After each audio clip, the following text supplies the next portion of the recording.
So, ay na nga bakla. Meron akong long time friend na friends. Nakilala ko siya sa Pilipinas. Nakita na kami sa Pilipinas long time ago. Bago ko pa makilala si Ivar. I think meron akong video sa YouTube. So, kung nanood ka ng YouTube sa YouTube ko, ayun. Doon. So, nakilala ko siya doon sa Pilipinas. And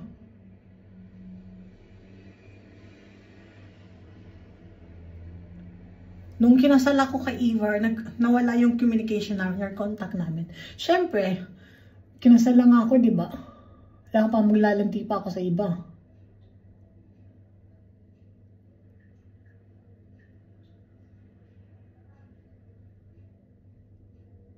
And super workaholic itong lalaki na to, super. As in, everyday, nag-work siya.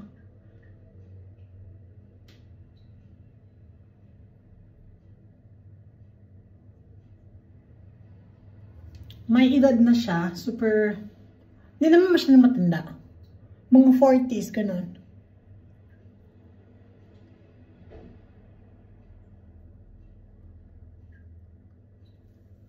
Ayan. Okay na ba yan?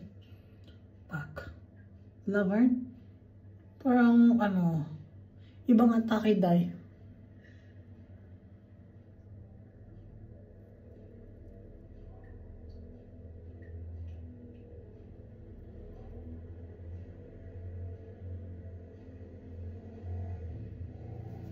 Ayan.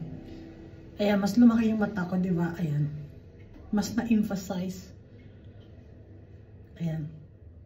As you can see, oh, mas malaki yung mata ko ngayon. Kasi nga, mas bagay sa akin malaki mata.